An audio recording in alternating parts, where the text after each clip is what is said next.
Hello world, hello Heidelberg. I'm very happy to welcome everybody to Angular Heidelberg, and it's already the 13th time that we meet each other, and yes, I hope we will have a nice evening together and that everybody is enjoying the show. Again, I would like to start with the sponsoring of this meetup. It's done by our company called Angular Schule. If you want to have some training regarding Angular and you are able to speak German, then yeah, maybe you want to check our homepage. Yes, and maybe we can see us virtually or maybe next year again in real life. By the way, we are just connected over the internet, but I think we are still a community, even in that tough times. So let's talk a little bit about this meetup. Use the hashtag NGHeidelberg. I like it to make a selfie for myself, posting my setup. It's interesting to see what the people are doing. It's also fine if you leave on your camera in Zoom, because we will not record your camera and your audio. Because we are only streaming the hosts and slide shares to YouTube, and everything else is private. So don't feel uncomfortable. Just keep on your videos and be feeling a little bit more connected. And don't forget the hashtag NGHeidelberg. I have a special gift for you that I will reveal very soon. Another thing to mention is that, yeah, in the past, sometimes people behaved not that friendly like they should. So we have a code of conduct, which means that you should, yeah, be nice to each other, that you are respecting each other, and yeah, don't use bad words, don't show parts of your body that we don't want to see. You know the rules, and you can read them on the webpage Berlin Code of Conduct if you are interested in our code of conduct. Yes, we have prepared an awesome evening. We are invited two experts, and we will very soon start with the first talk from Aaron. He will talk about Angular and Scali, and then we will have a short break. And then we will have a second talk by Mark from Google, and he will talk about Angular animations. I'm very curious about both talks, because the first talk is about Scali 1.0, which is just released, which was just released some days ago. And the talk from Mark is a new one. We are the first meetup which will show them, or better, Mark is the first one who will present it to us. And we will have the opportunity to ask the speakers, but Christian will tell you very soon how it works. So I would like to introduce the team to you. I'm Johannes Hoppe, I'm the Meetup founder, and yeah, I will guide you through the evening. Then I have Christian, who's helping me a lot. Hi, Christian. Hi, everyone. Yeah, what are you doing today, Christian? Yeah, I'm responsible for the questions, as in every meetup for the last couple of times. And yeah, use your chance. If you have any questions for our experts today, you can post them in the Zoom chat if you are connected via Zoom, or you can post them also in the YouTube chat. And I will monitor both chats and collect all the questions during the talk. And then I will ask your questions to Aaron and to Mark after their talks. So yeah, use your chance, post your questions. I'm very curious to see your questions today. And there's also another very important person, which is Ferdinand. Please introduce yourself too. Hi everyone, I'm Ferdinand. I'm a Google developer expert for Angular and web technologies, and I'm one of the co-founders of Angular Schule together with Johannes. And my task today, together with my friend Lucas, who's right next to me, he's there.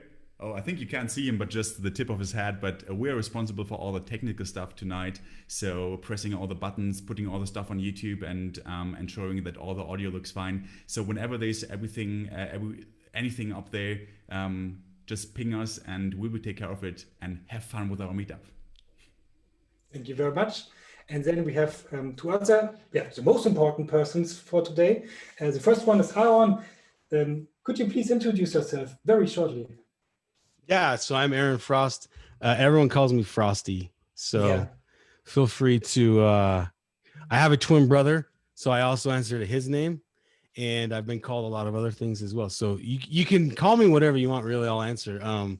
I work in consulting around Angular. I focus on kind of enterprise architecture, and we specialize in like NG upgrades and Jamstack and stuff like that. So that's kind of who I am. I also, I help organize NGConf every year. So that's where I spend my time. Yeah, the Galaxy's largest conference, I've heard, right? It's the biggest one in the galaxy. Yeah. That's still true. And then we have also the chance to meet Mark today. Do you have the time to introduce yourself too? We have to unmute you. Hey everyone, my name is Mark. I work on the Angular team at Google. That was short.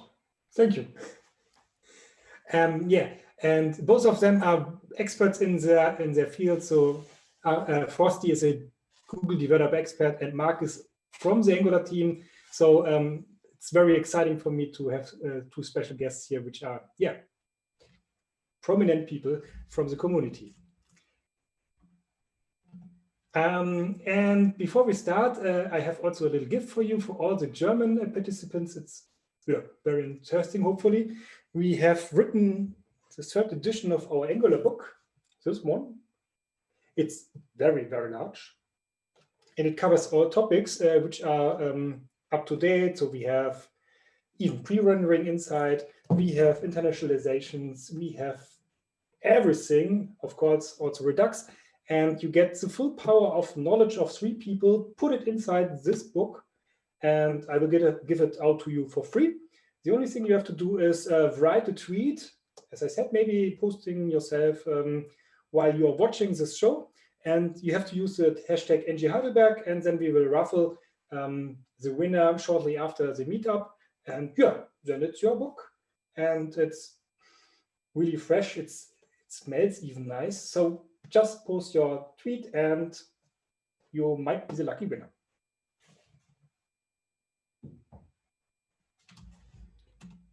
And then most of you already know how the meetups are working here.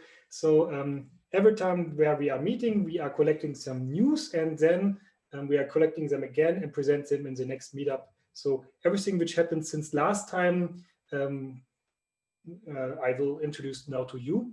So first of all, we try to collect the coming conferences. It's hard to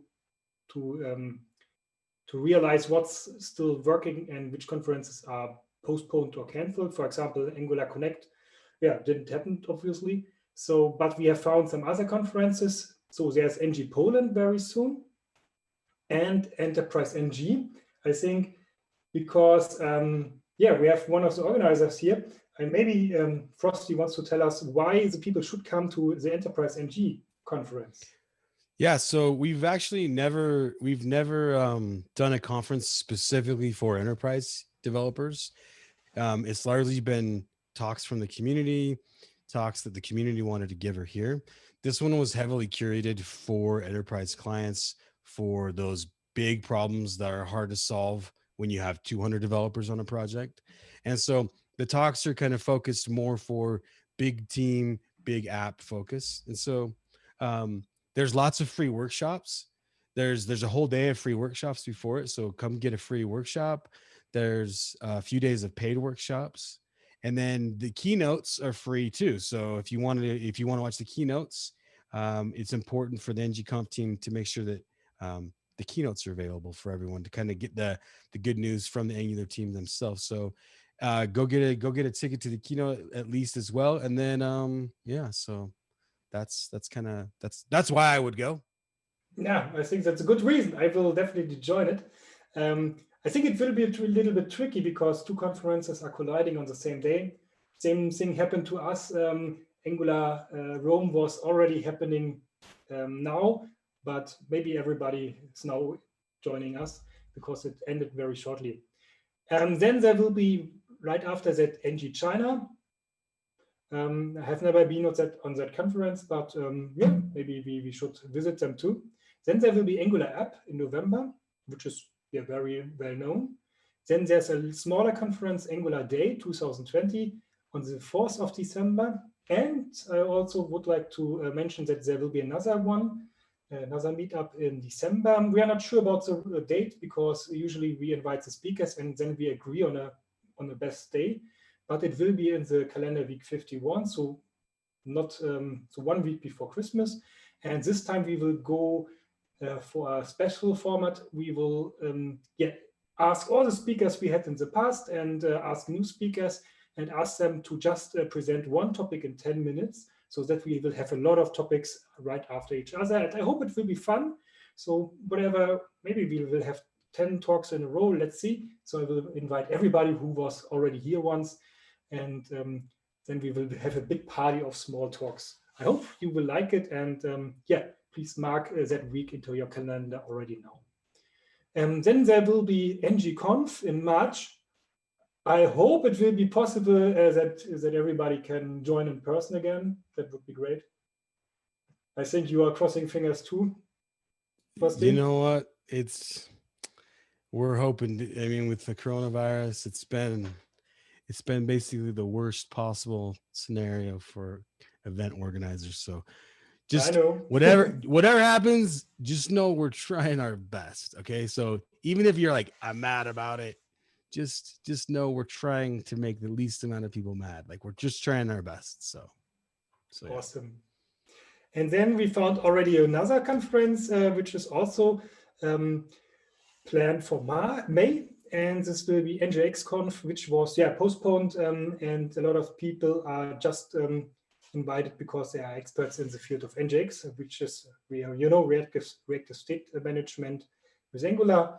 We already had some talks in the past about that topic. Yeah, and we have already some news. So first of all, there's a new Discord server called Angular Community, and there are a lot of channels where you can join and get in contact with the community. One famous important person which is already involved is Minko and some other GDEs from the community. They also made one video on YouTube, which is interesting in my opinion, because they asked Minko a lot of questions. For example, should I touch a DOM or not? So if you want to know if you want to touch a DOM or not, you better look onto the video. And there was also a version increase in Angular and Angular CLI. Finally, Angular CLI 10.1 came out, which looks tiny in the version bump, but one very, very important thing happened. The extractor of the internationalization text, so the E18N text, this extraction tool is finally working again. So now our book is not breaking anymore because now it works, what we have written. And also everybody else can extract messages again Before we had to use ugly workarounds. Now everything works. You can use localize. You can do internationalization as it should be. And there was also a dedicated blog post where everything is described. And also in our book, because we were in touch with the Angular team and we were able to write everything, and we're hoping that it will work in the future. And yeah, they released Angular 10.1, and now everything works like expected.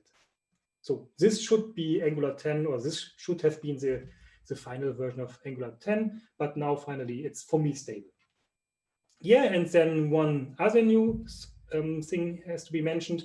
So Scali, the tool which will be the first talk about, finally reaches the first version, the first stable version.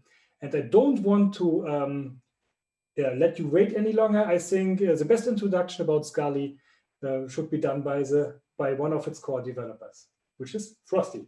So the stage is yours, Frosty. I will stop my slide share. Let me share my screen 1 second. Yeah. Cool. Well, thanks for having me here. Presenting with Zoom is always a unique challenge. So I'm going to try my best to not bugger this up. And then I've also never presented or even met Mark. So I'm just happy to be here with Mark. I'm glad you're on the team, Mark, and I'm glad you're here presenting today. So yeah. All right. So I'm going to dive into, I call it Jamstack NG. You call Angular with Scully, whatever you want to call it. But we're going to be talking about the Jamstack today. And I'm Aaron Frost. I love the Angular community a lot. Pretty much most of the work I do is around the Angular community. Anyone with questions about anything I'm about to talk about, you should reach out to me on Twitter. My DMs are open. Ask questions. Whatevs. I may redirect you to come to one of our various team meetings and ask your question and get help. But reach out to me on Twitter, and I'll make sure that you get help with anything that we're talking about. If anything's not clear, if you're implementing and having problems, reach out to me there. All right. So I'm going to start with a couple announcements. We did 1.0 of Scully recently, which was huge for us because we started this almost around a year ago, a little less than a year ago. We started building Scully, and we worked with Steven and the Angular team to conceptualize what it could be, what the features needed to look like. And then the Angular team gave us a push and we started going, and we've turned it into something big now. We were focusing on the docs. We wanted to make sure, you could have the best Jamstack toolchain on earth, but if you don't have good enough docs, it doesn't matter how good your Jamstack toolchain is. And so we were really focused on getting the docs up to par. And so once the docs kind of got there, we 1.0. Anyway, so let me kind of tell you about 3 features that we're working on. And these are 3 features that dramatically speed up the app, and they dramatically speed up your build time. So the first one is critical CSS. This feature landed a few weeks ago. So what this is when your page is pre-rendered, Scully has the ability to look at the page and say, hey, I only need a small fraction of all of your CSS in order to pre-render this page.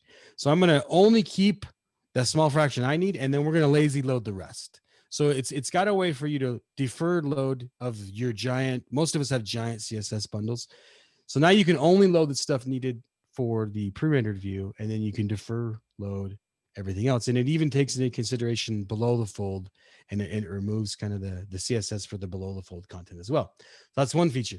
The next one is we're actually building right now, and we're getting ready to go alpha probably tomorrow. I'm sure you guys are all familiar with Sander Elias from the Netherlands. He's close by, and he's working on this right now. So every time you do a Scully build, it renders every page in your app. And imagine your Angular app, if you had 500 pages and every page makes 10 requests to the backend, every time you do a build, you're going to hit your server 5,000 times. And that can slow it down. And that can also cost you money. Especially if you're pointing at your prod servers, that can be expensive or dangerous to get that many requests on your server. So build cache will allow you to cache the calls to the server after your first build, so that rebuilds don't cost you anything and they don't tax your production or staging or QA environments. And so we have build caching. Build caching will turn into some enterprise features as well, which is going to be really, really cool. Just know what this means for the average developer. Scully just got way faster. So that's what build caching means. It got faster to build. which for developers, that's often one of our biggest concerns. And then there's incremental rebuilds, which is, hold on. The incremental rebuilds, if I've built my app and then maybe Ferdinand's on my team and he changes one of the pieces of content in my app, without incremental rebuilds, I have to rebuild all 500 pages on the website, but maybe I only want to rebuild one page.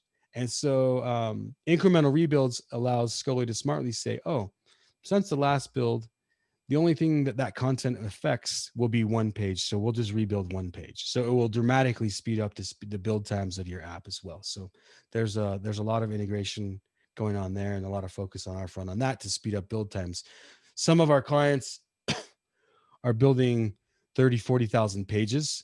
So this incremental rebuild will save them literally hours every day. So this is a big feature. Anyway, for a lot of you who don't know what Jamstack is, that may just kind of gone straight over your head. But I did want to get some announcements in. So you got I heard it here first moment.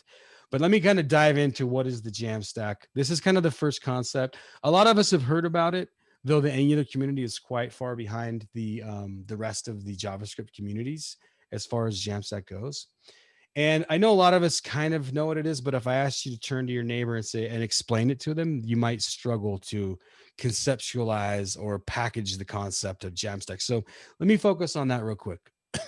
Then I'll get around to describing how the Jamstack works with Angular. So first off, let me just say nothing will make your Angular project as fast as using the Jamstack and as embracing Scully and using Scully and embracing the Jamstack. And this is just true. I've worked with a lot of architects, a lot of the best developers in the community, and I've spent hours, months even optimizing projects. And despite all of my optimizations and all of my hard work focused on getting perf into the app, Scully dwarfs anything I could have hoped to provide in my own. Like it dwarfs anything that the Angular team or the React team or the Vue team or any team could hope to provide users, just simply on its nature of how the app gets delivered. And so really embracing the Jamstack will monumentally change the user experience on your website. So let me kind of get into it. There's three big pillars of the Jamstack. The first one is caching. Your app makes a bunch of calls to the backend. Can you cache those? If you could cache some of the data from your backend and serve it from your CDN, how much load would go down in your server? I'm going to talk about this in a second. Then there's pre-rendering. This allows you to deliver a pre-rendered view of your website so that the users can experience your page much, much quicker than having to wait for your JavaScript to download and turn on. And then there's the CDN, which is where you put all this cached and pre-rendered version of your site out onto the CDN, because the CDN is going to be the most efficient way to get assets down to your client. It's going to be the fastest experience for your users, whether they're on desktop or mobile 3G. This is going to be the fastest experience. So let me kind of walk through how these three pillars of the Jamstack dramatically increase performance on your website. So for the first one, caching, I want you to imagine your Angular apps. Any given page will make multiple calls to the backend. But what if some of those calls don't change in between users, and they actually don't change every day? They change rarely. What if I could cache some of those calls? So imagine your production server gets 1,000 requests per second right now. But if we turn on Scully and if we embrace the Jamstack and cache some of those, maybe our production server goes down to 200 requests per second if we're actually leaning all the way in on these data caching and content caching. So this is a big deal to fully embrace content caching in your Jamstack approach. The second one is pre-rendering. Okay, so I want you to imagine your app without pre-rendering. The user downloads index.html and they don't see anything in an Angular app. The index basically has app root in it and a bunch of links to JavaScript tags. So they don't see anything for this whole entire red period. It downloads the JavaScript. Even once the JavaScript gets done downloading, they still don't see anything while the JavaScript evaluates, right? And then once the JavaScript is finally evaluated and executed, they finally are going to see something, and then the user can see your website, okay? Contrast that with pre-rendering, and now the user experience is dramatically different. They see the website as soon as they come to your page. The JavaScript still downloads in the background. The whole time they're already seeing something as the JavaScript's downloading. Then the JavaScript gets evaluated and they're still seeing something and they're scrolling and clicking and the app's just working.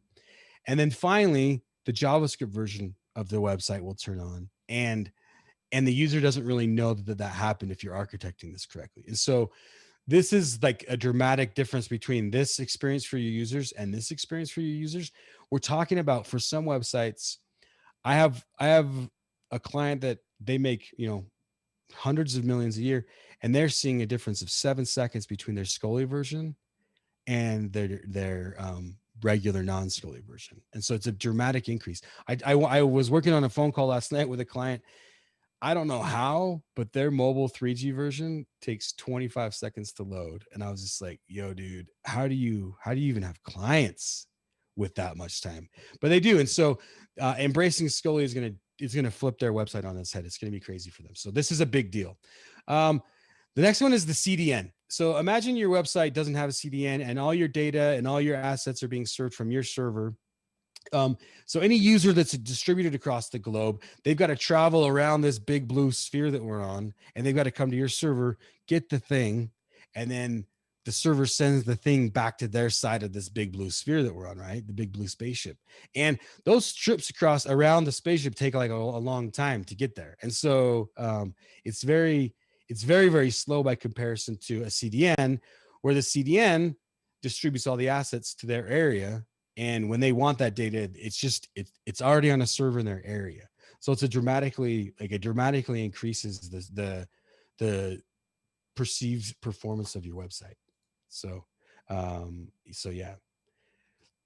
All right, I'm going to keep going. All right, so now that I've glossed over the 3 main pillars of the Jamstack, let me apply those 3 pillars into explain to you how those get applied inside of Angular using something like Scully. Okay. So these same 3 pillars exist. And let me kind of talk how Angular and Scully help you embrace them. So Scully has a tool called transfer state that allows you to cache some of your API calls, right? And it takes 1 line of code to do. I'm going to show you how to do it in a few minutes. And it's very, very simple to cache some of your content calls at the time that you build your app. It's very, very cool. And it's very, very simple to do. Scully abstracts it into a 1 line call. Then you've got your pre-rendering, and Scully helps 2 ways with this. The first way it helps is it helps with route discovery, and you get to help it find all the routes in your app. Okay. And sometimes that's not very easy for Scully to do. It attempts to find all of them using a tool that Minko built called Guest Parser. And it tries to find all of your routes. And then the second part that it does is it pre-renders each of the routes that it found. And it knows how to do this smartly using a tool called Puppeteer. And then it saves out the output and you have a pre-rendered page. Sometimes both of these steps will need to be enhanced by you, or you need to assist the app to do that. And in the past, when we've tried to do pre-rendering with tools like Angular Universal or our own Puppeteer implementation, plugging into those can be more than slightly tough, but Scully has a plugin system that makes this kind of stuff very, very easy. Okay. And there's lots of pre-existing plugins that the community's built. So you get all sorts of already existing optimization just added to your website with very, very little effort, as simple as adding a plugin. And then the last one is CDN. This actually doesn't change with Angular and Scully. The only difference is in the past, you've been deploying like 1 indexed HTML. And with Scully, you're going to be deploying 1 indexed HTML for every single route in your entire app. So you're going to have lots of indexed HTMLs by comparison to what you were doing before. So yeah, these are still the same 3 things. This is an example of a client of 1-800-Contacts. They're Scully. They're an early Scully adopter. In fact, they were the first Scully adopter. On the right here, you've got the version of the website using Scully. And on the left, you have their non-Scully version. It's about to flash white. So here it's starting over. After about 1.5 seconds, the Scully version appeared. You can see that on the right. And on the left, the non-Scully version, it just sat there and thought about it for quite a bit longer. And then it finally caught up. And so this is kind of the difference of what the 2 websites look. Now, I need to impress upon you. This implementation that you're seeing this side by side, this is like the simplest implementation of Scully I could have done. I didn't add any of the CDN caching. I didn't do most of the CSS optimizing. I didn't do any image optimizing. I simply said, hey, pre-render this and deliver it, and let's see how much faster it is. And you can already see like day 1, it was dramatically faster. And they have lots of analytics, and they were able to see, hey, this does affect our conversion to the tune of lots of money. So yeah, this is a big deal. Anyway, let me keep going. So let me kind of cover some concepts. Given time, we're going to cover these concepts. We're gonna have you guys aren't going to clone. I'm just going to walk through this test project. You can find it on my GitHub if you want to go check it out and kind of see the final version.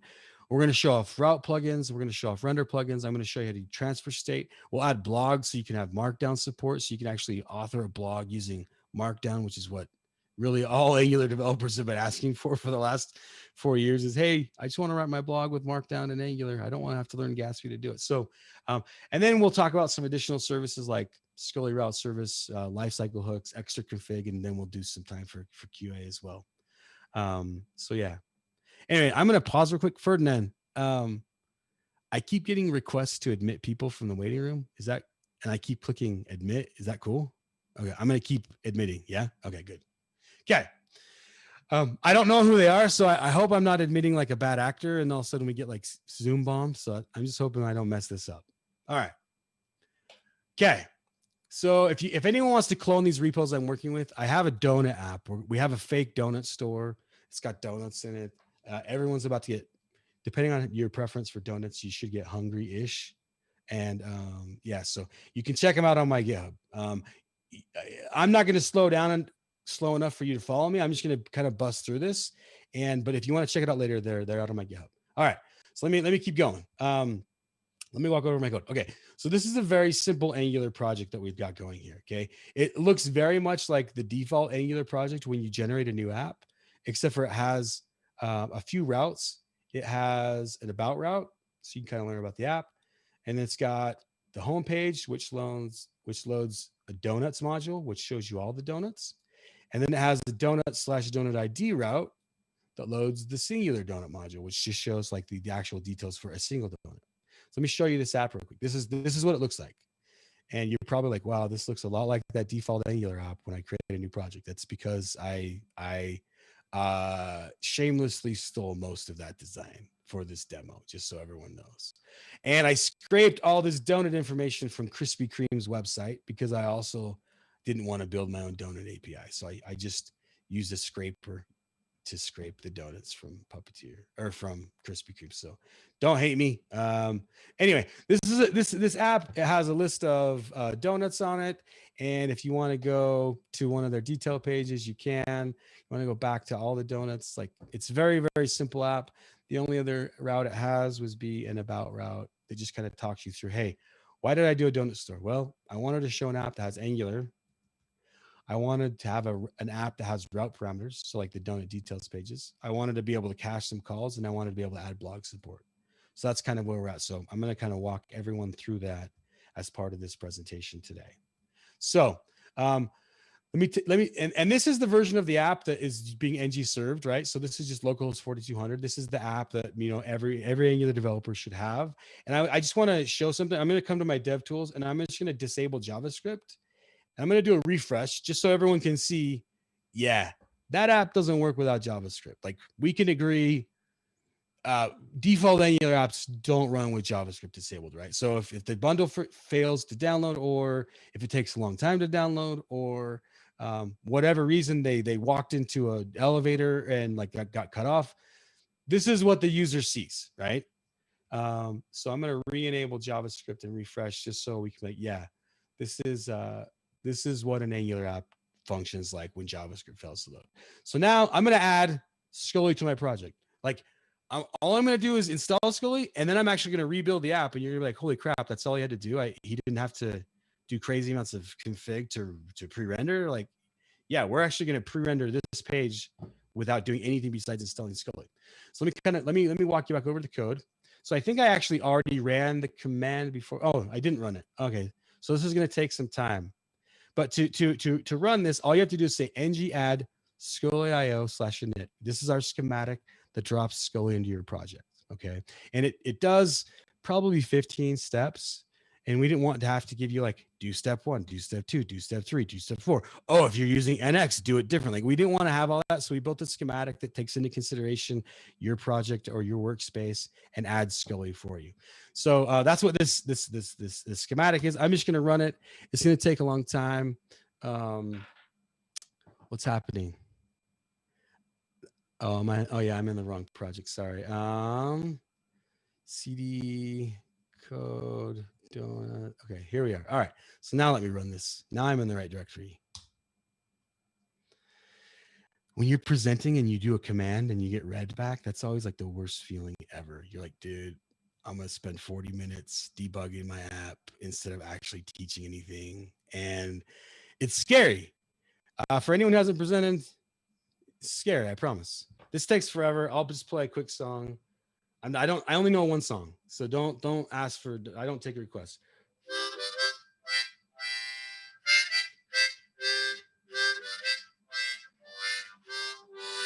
I don't think that's a good song anymore. I think that song's outlived its life. I need to learn a second song. I learned that when I was in Boy Scouts.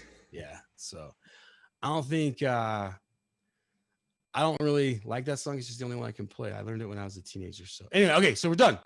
Scully, the schematic was like, I don't know. And it went through and it kind of let me know what it was doing, right? It's like, I'm going to go ahead and I'm going to install the stuff for you. I'm going to update your app module, your polyfills. I'm going to update your package JSON. I'm going to create this Scully config file. And I'm going to create a couple Scully plugins files and your specific Scully TS config. So it just kind of lets you know, hey, I'm making myself at home here and I'm making a bunch of changes for you. And if I come over to my change log, you can kind of see some of these changes that happened in my project, right? Like I got some new files. I got some modified app modules. So you can see in my app module, it added the Scully libs module. Simply, that's all it did to the imports. To the package JSON, it added a couple of scripts for me, as well as adding the Scully dependencies to my package JSON. Not a lot going on. Like the most important thing that it did was it added my Scully config. Okay, like that's the most important thing for everyone to kind of understand what happens. So I'm not even going to show you the Scully config. We're just going to run Scully. Like I just want to show you. I don't have to do anything. So I'm going to bust open my terminal here. I'm going to say ng build and npm run Scully. Like that's all we're going to do. And then your minds are going to explode because you're like, oh my gosh, that was so amazing. You're the best. And I'm going to be like, yeah, thanks, yo. We're best friends. And let's give this a second. Let's give it a second. Everyone's got their cameras off. So at least I got 4 people. 4 Johannes folks joined us on the stage. Thank you very much.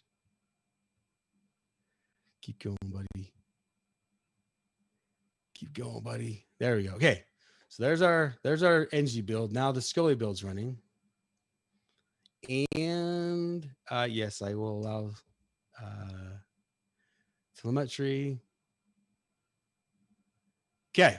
So let me kind of walk you through what just happened. So after the ng build, Scully needs a built version of your app in order to pre-render. It can't use like the non-built version. So you have to do actually an ng build first. Anyway, so it kind of said, hey, I found an Angular build. I'm importing it. I'm starting your servers. And then this only appears the first time you run. It asks if you can, if it can take some telemetry to see if you get errors. So that helps us make the platform stronger. And then it says, hey, I'm finding all the routes in your application and I'm going through your app and finding those. If you have any additional routes, I'll pull those in as well. And then it says, okay, I found all your routes. It's mad at me that I'm going to come back to this error. Because this is an error, and it's actually we're trying to teach you how to enhance your app. But I'm going to skip this for now. And it says, "Okay, I rendered your about route and I rendered your home route. So these are both pre-rendered now. Think about that. It's crazy, right? So I'm actually gonna launch the pre-rendered version of our website. So I'm gonna say npm run Scully serve. All right. So now Scully's gonna go ahead and serve this up. All right. So it launches 2 servers, one where it serves your build, your Angular build, and then one where it serves the post Scully version. So I'm actually going to go into that post Scully version. Okay. So I'm going to click on that. No. Yeah, here we are. Okay, good. So this is the post Scully version of the same website that you saw before, right? Oh yeah. When I installed Scully, sorry, I have to restart my ng serve. You have to restart it after you add node modules. And so sorry. That's all that was. All right. So here's come on, bud. You can do it. Hello. You're there. There we go. Okay. So here's our Angular version. Here's our Scully version. So the biggest thing you're going to notice is if I do that same disable JavaScript parlor trick and I refresh, there's no JavaScript on this page, but the app is still running, like, and I can actually click on things and it worked. And that's pretty cool. You have to admit there's no, like, I disabled JavaScript. That's nuts that worked. Admit it. Anyway, but like if you say, hey, just show me the JavaScript you got downloaded, it didn't download any JavaScript. It said I want to download JavaScript. So this is actually a cached version of my website. So I want to show you what that build looks like. So let me come back over to this build folder. By the way, real quick, Johannes and Ferdinand, you two both know me by now. I'm long-winded. I'll talk for like 8 days straight if you don't stop me. So I'm gonna need you to wave me off at the end, right? When you're like, dog, you got 5 minutes left. I will Stop take talking. care. Okay. When I got 5 minutes left, I need you to tell me so that we at least give some Q&A. And don't mind the questions. We will collect them at the end. Beautiful. Okay.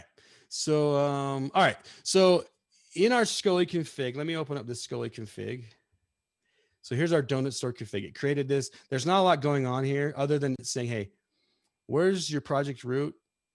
What's the name of your project? And then where do you want me to put the output, the build, the result of your Scully build? So mine says dist static. So I'm going to come up to my dist static folder.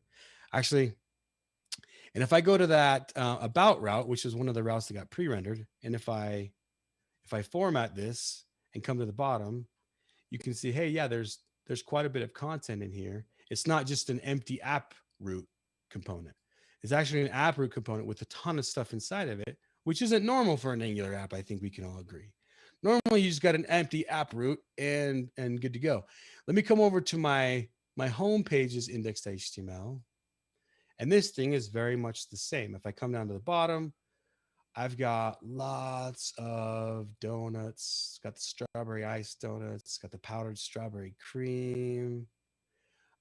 You know your favorite. I don't know your favorite. You know it. Anyway, so like this is what a pre-rendered Angular app looks like. And all I had to do was install Scully. Like I got that. All I had to do was install Scully, and Scully's like, oh, I got it. I'm gonna pre-render the site. And that's very cool. But I want to kind of take a step back and say I did gloss over a problem that happened during the build, which is the build said, hey, you probably have 50 donut routes because you probably have 50 donuts, but I actually skipped those because you didn't teach me how to get donut IDs. That's what this error message means. Like I don't have a route configuration for that route. Any route that has a route parameter in it has to have some configuration. So I'm going to teach everybody how to get that configuration. Okay. Let me start by showing you my API. I'm serving that data from localhost 3000 and the donuts come from /donuts. Okay. So it just gives me back an array of these donut objects. True. So like I couldn't have made the API any simpler. I made it as simple as I could get it. Just know that like this is a simple API. And so there's not a lot going on here. So I need to teach Scully, hey, go to this API, get those things back. And then the IDs are this ID property. That's what we're having to teach Scully. So we're about to go do this in just a few lines of code, just so you can start to see like, wow, Scully really is easy to work with. So let me kind of walk you over here. We're going to pull up our Scully config. And we're going to add some, I need to add this person. Okay. We're going to add some configuration for this route. So if you remember that route, let's actually just copy it over from here so that I don't mess it up and ruin the whole live presentation, which I've been known to do. Okay. So we're going to add some config for that route. Okay. And we're going to say, I want you to use the plugin, JSON plugin. We have a JSON plugin. So you're going to define the route type, the plugin type. And, now I'm going to define the config in that route for the donut ID. Okay. So I'm going to say for the donut ID, I want you to use the URL HTTP localhost 3000 /donuts. And on that array that you're going to get back, I want you to use for the donut, I want you to use the property on each of those things. Does anyone remember the name of the property for the IDs? If you say it, I can't see your camera. So okay, I'll cheat. It was ID, right? It was ID. Like, That's all. It's simple. All right. So that's all I have to do. Okay. So actually, this is a very, very simple config that says, hey, for this route, use the JSON plugin, and to resolve the donut IDs, go to this URL and pull the IDs, pull the ID property off them. And then Scully's smart enough to say, all right, I'll go get those properties, and then one by one, I'll substitute the IDs in here and I'll use it to pre-render. Okay. It's not magical. It's programmatical, even though it feels magical. Even though you got that Hogwarts goodness when I'm about to show you this, it's not magical. It's very, very normal. All right. So let's say I've made some changes to my code, but I didn't change any Angular, so I actually don't need to redo my build. So I'm just going to say npm run Scully again. This is going to do it. This time it's going to not give us that I'm mad about that routes thing. So now it's going to actually just go through and pre-render every single route in our entire app. It's going to say, hey, it took me 6 seconds to do that. You have 49 distinct pages. And it's going to say, hey, I put all these in their corresponding route files. Like these are all here. And this is what this app looks like. Let's go ahead and see it over here. If I come up to these, if I look at like, hey, the original glazed donut got put into static donuts, original glazed donut index. So we'll go donuts. Where's the original glazed donut? And then we'll look at that one's indexed HTML, and we'll format it, and we'll go to the bottom, and we should have that original glazed donut content. Perfect. It's exactly what we ended up with. That's exactly what we wanted it to be. So we're golden. Anyway, so now I pre-rendered the whole entire website. And if you have an app that has a lot of parameterized routes, it's not harder than what I just showed you. So if you can do HTTP requests, then you can build plugins to discover your whole entire route in probably an afternoon. So yeah. All right. There's one thing. I'm actually going to delete this build folder because there's some data in there that are artifacts from last build. All right. So there's one thing that I want to do. Oh man, I got to do the build again. I should have deleted that. All right, we're going to do it again. It's going to take 6.5 seconds again. 2,000, 4,000, 5,000, 6,000, 7,000. It's a lie. I lied to you. Took 10 seconds. Okay, here we go. All right, so now I'm gonna npm run Scully serve, and we're gonna serve this thing. We're back over here again. We're looking at this. Okay, I want you to see if I look at my XHR calls. Hold on, I got to re-enable JavaScript. When the Angular version of my app turns on, it calls the Donuts API. So you can see it's calling, if I look at this, it's calling localhost 3000 and it's getting the donuts off of that API. What if I want to cache that call? Because I want to cache that call. I don't want to make that call anymore. In production, I don't want to call my server to get donuts anymore. So let's cache that call real quick. Okay. So I'm going to go back to my code and I'm going to show everyone how to use transfer state. It's a term that we shamelessly stole from Angular Universal, which I don't know where they took it from. Maybe they invented it, but we're going to show off the transfer state. So I'm going to open up the donuts component. Donuts component. So this is our component that gets the list of the donuts. All right. Now we're going to bring in the Scully transfer state service, private transfer state, and it's going to be transfer. Come on, dog. Complete. There we go. Transfer state service. Okay.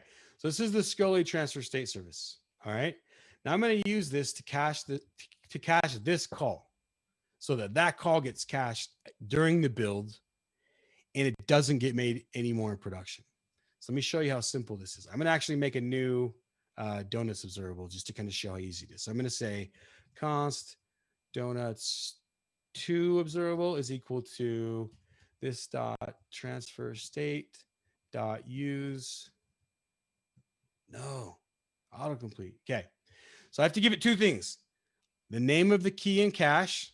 So I'm just going to say, hey, put the donuts in there. Call them donuts. I'm going to spell it right, though. And during the build, when you actually have to make the call, go ahead and use this observable. Okay. So that's all you have to do. You have to say, hey, use this observable when you're actually making the call. But other than that, don't just pull it out of cache. Okay, so it's very, very simple. We've tried to make it a one line of code change for you. All right, so I'm actually going to comment this out, and I'm just going to say, hey, let's just use this for now. Okay, now I'm going to rebuild the app, and we're going to do rebuild and npm or ng build and npm run Scully and npm run Scully serve. Let's do it.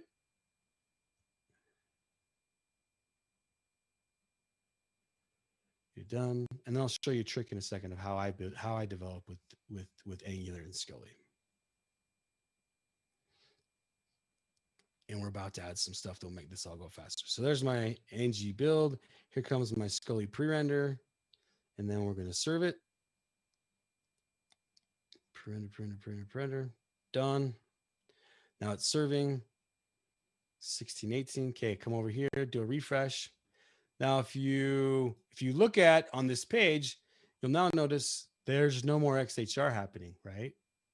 So there's lots of JavaScript and everything coming down, but the JavaScript didn't make any more XHR calls because that XHR call got cached into the pre-render version of the page.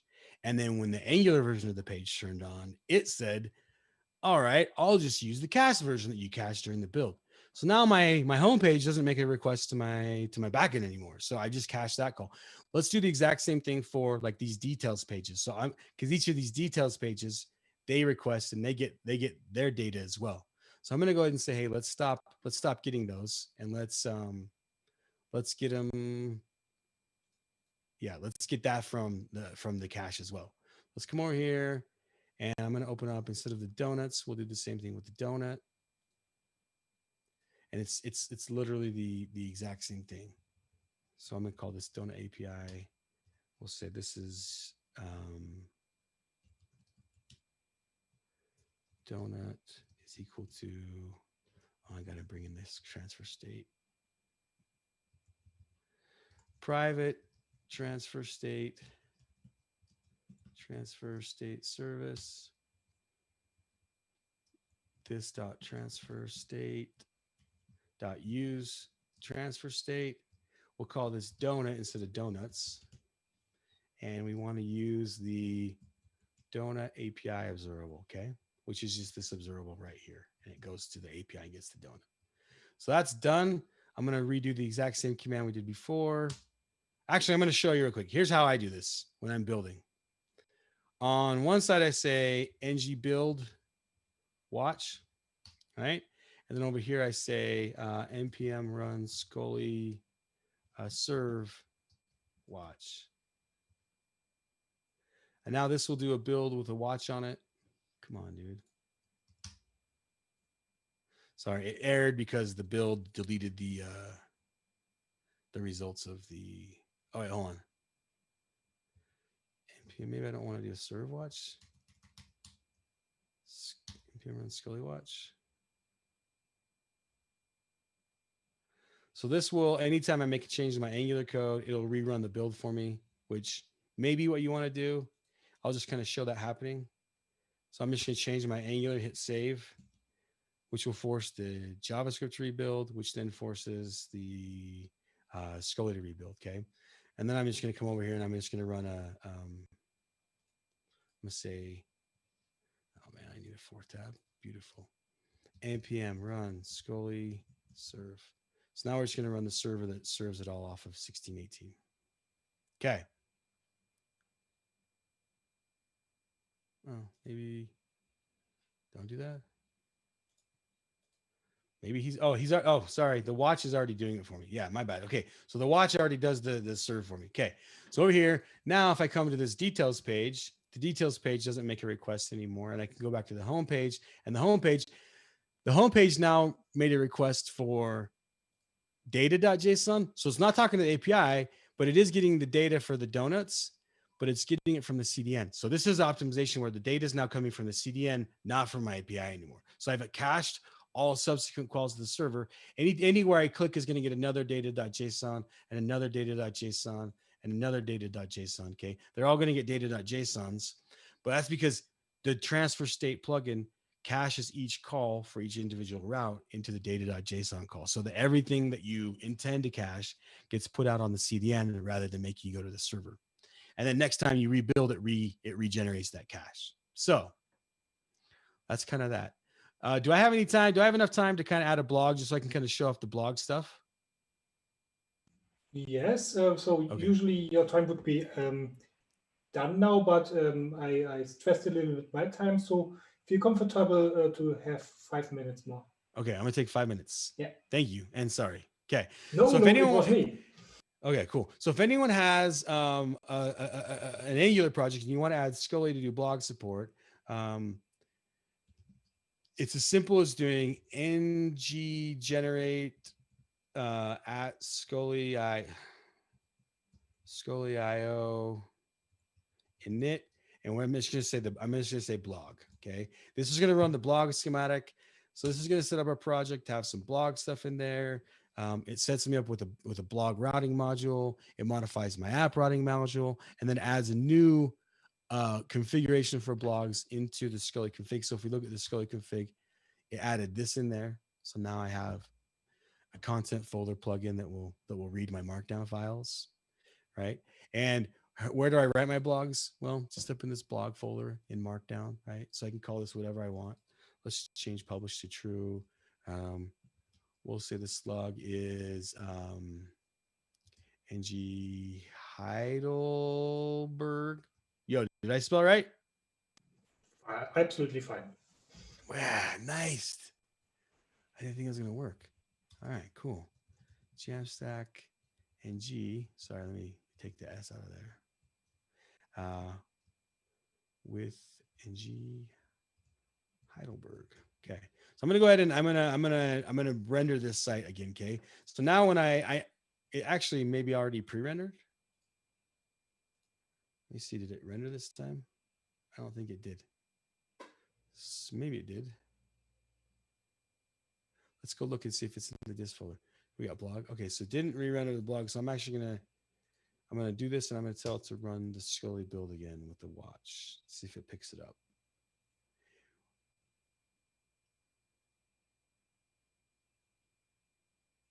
We should have 50 routes this time instead of 49. Did it do it? No, it still didn't. 1 second. I think we may have to do scan routes.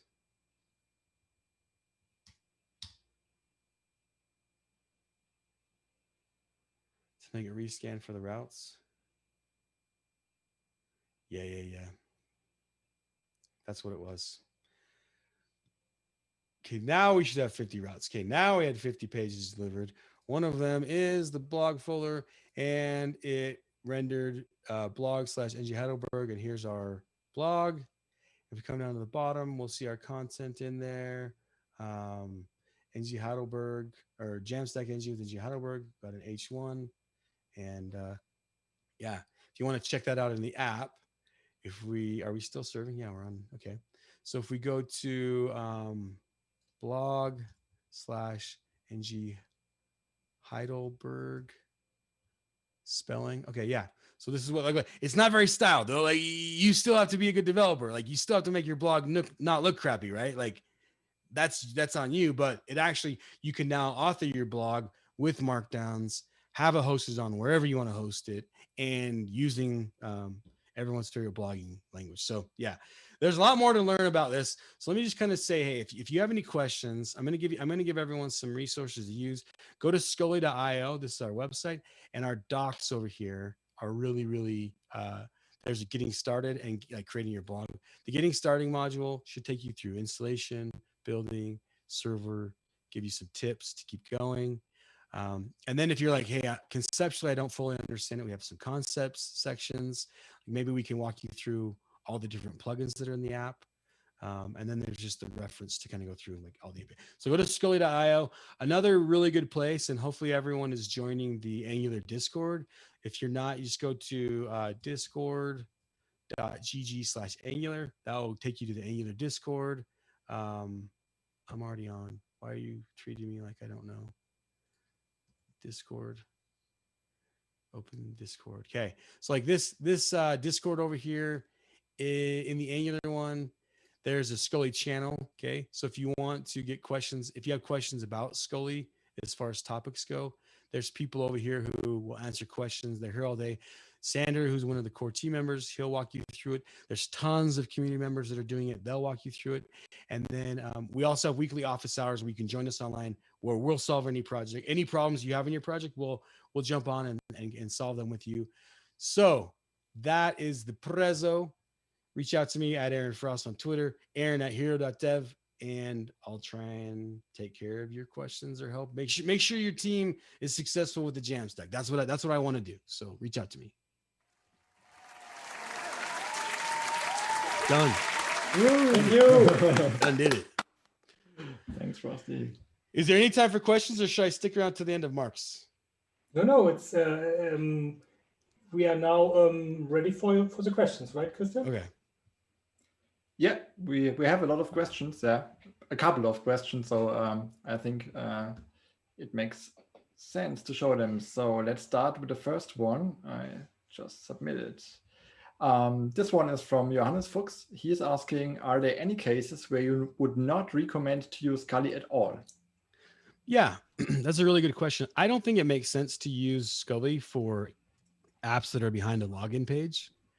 So I wouldn't use Scully for that. Also, if you have an app that has dynamic data, Scully's good. But if your data is so dynamic that it's updating like by a minute, Scully may not be great for that. Just to be totally transparent, you can turn off the parts that are updating by minute. So you can say pre-render everything except for this part, and you can just say, hey, don't pre-render that part. And then that part can just turn on when the Angular turns on.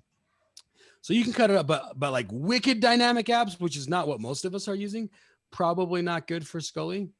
But if it's fully behind a login, also there's not as much benefit because it's really to help with SEO and discoverability and like monetization and conversion of clients. Logins kind of hurt you with that. So yeah, I would say not for that. Good question though.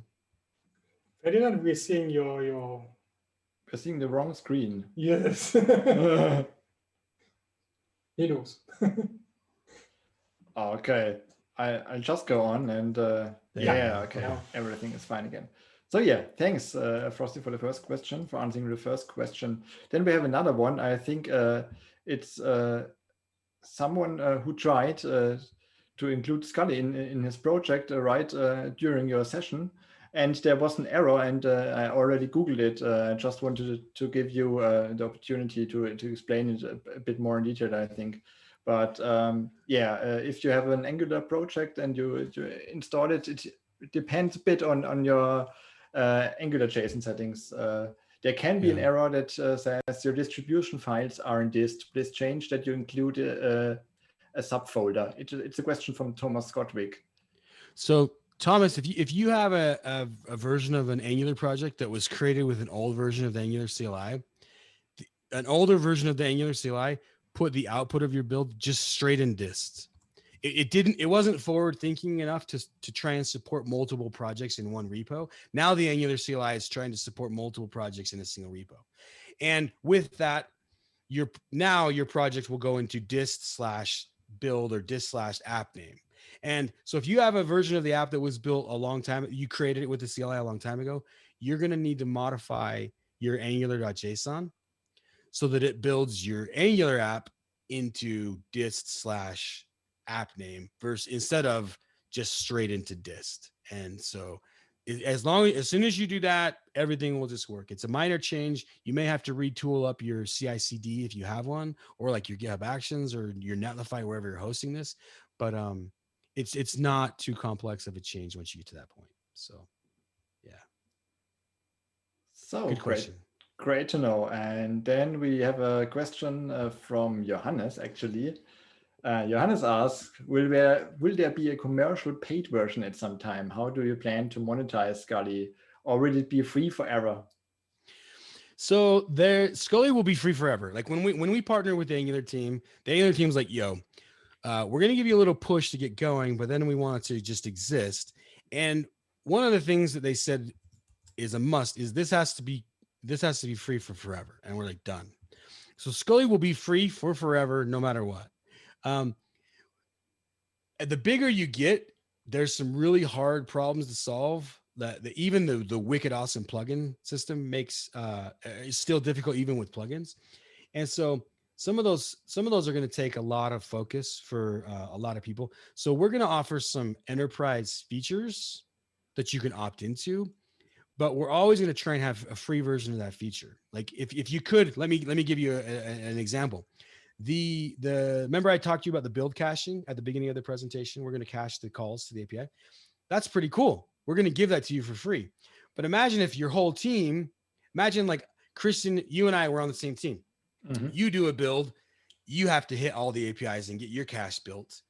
I have to hit all the APIs and get my cache built, and then we're good. But what if I want to share your cache with? What if I want to share your cache so that I don't have to hit the APIs?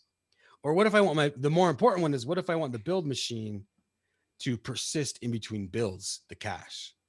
So we're going to offer an enterprise level of that of those API caching, and we're going to call that Scully Vault, and that'll be kind of more of an opt-in pay feature versus we're going to give it away for free to everyone so that developing with Scully is easy and fast and beautiful.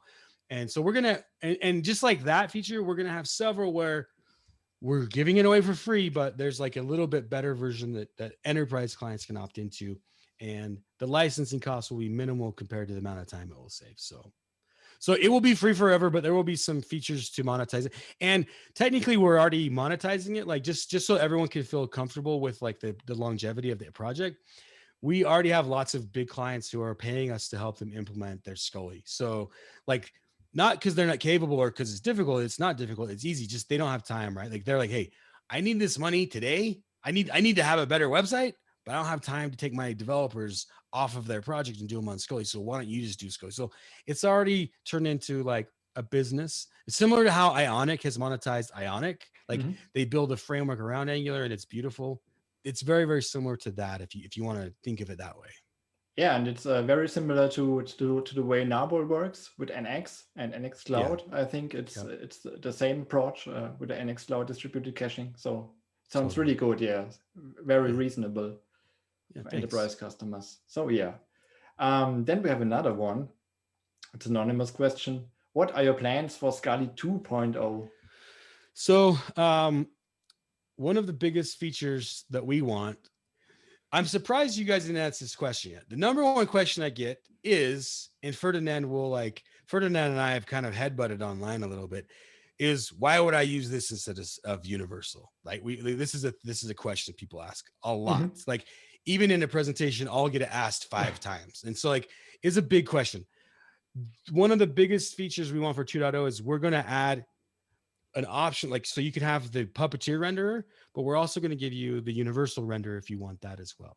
So you can, if you have an app that will successfully render with universal, then you can use the universal renderer with Scully, or you can use the Puppeteer renderer with Scully. And then we'll offer a third renderer, which might sound stupid, but imagine if I was cool enough, and we are, to make a render that will say, try and render it with universal, but if it fails, fall back and render it with Puppeteer. That would be really, really powerful if you think about it, because sometimes universal apps just die because one of your third parties broke your universal render, and that sucks. And so imagine if that day your build didn't fail, but it actually it falled back to the Puppeteer renderer that day until you fixed it. So that's the big feature for 2.0 is we don't want to compete with universal. So there's this concept I learned when I was in my early days as being one of those silly people that use Google Glass early on. Timothy Jordan was like, hey, by bringing this closer, I can actually get that conversation out of the way. And so by bringing universal in as part of Scully, I actually don't have to answer the universal question anymore. So that's going to be our big thing. And that will be one of the enterprise features is, can I have a production runtime Scully server that will just in time render Scully pages? And the answer will be yes, you can have that. That'll be one of the enterprise features. Like imagine if you just had a fully distributed, supported, enterprise ready, tested universal server, which no one has. Everyone builds their own universal server. But imagine if Scully gave you that with a fallback for for Puppeteer if your website was in a state where it needed that, right? So yeah. Anyway, that's 2.0. Those are some of the big plans for 2.0.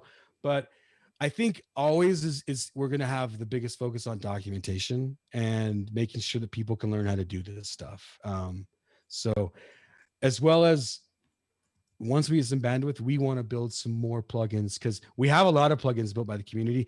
Most of the best ones are coming out of Europe, to be totally honest. And so like a lot of them are built by your neighbors, right? And like, so, but we want, as the Scully core team, we want to focus on building some of these for everybody. And we build a lot, but we want to focus on that as well. So most of it will look like enhancements to like just building a lot of extra plugins, but good questions. So then I have one final question, I think. The final question would be, how can we contribute to Scali? Should we contribute to Scali? Are there some PRs that are needed or wanted, or some things in the documentation to fix? Or if someone is really interested in contributing to Scali, what would you say? What is the preferred way to contribute to the project? This is a great question. I love whoever asked it. It doesn't have their name on there, but we're best friends and you don't even know it yet. So one of the best ways is to go onto the issues, and we usually add a label for a good first issue. So we try and label some issues that would be good for a first-time contributor. Another way that you could is like we added the ability to add Spanish translation, but then we didn't translate the docs ourselves. I speak Spanish, but I don't have time to translate all the docs to Spanish. But currently, pretty much every other PR is the community translating everything to Spanish. So you could, if you wanted to, add support for German, and then like your whole community can start to translate everything over to German or a number of other languages. And so that's another thing. But honestly, probably the best way, like I think everyone wants to be a multiplier for good. Every single one of us wants to help the most amount of people possible. Like if I was going to spend 5 hours on open source, how could I help the most amount of people? I think building a plugin for Scully would be the best thing. Each of us has different expertises. Like, one of you may be an expert in, Amazon. Another one may be an expert on Netlify. Another one may be an expert on CMSs like, Contentful or WordPress or whatever.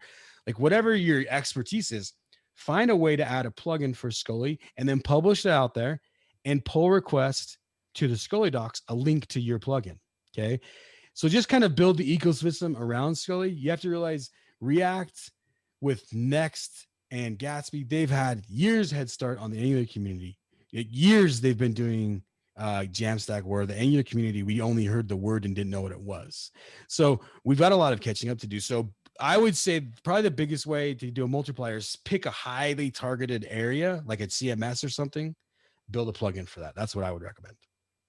So sounds great. Yeah. Thanks for answering the questions, Frosty. Yeah. And we have also a reply from Thomas, who had a problem with the dist folder.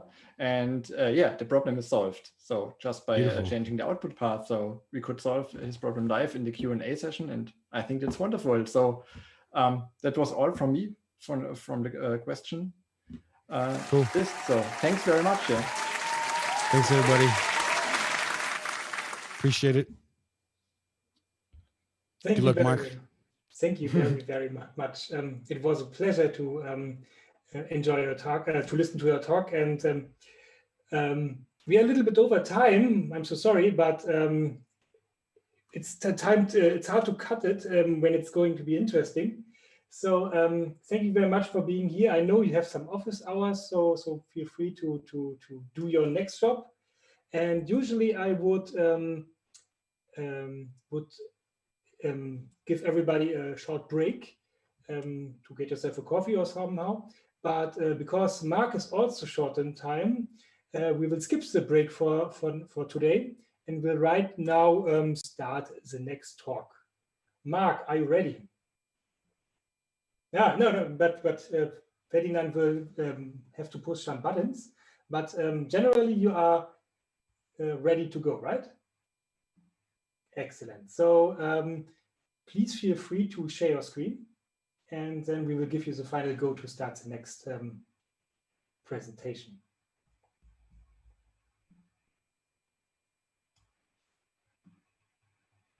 So you have to unmute yourself.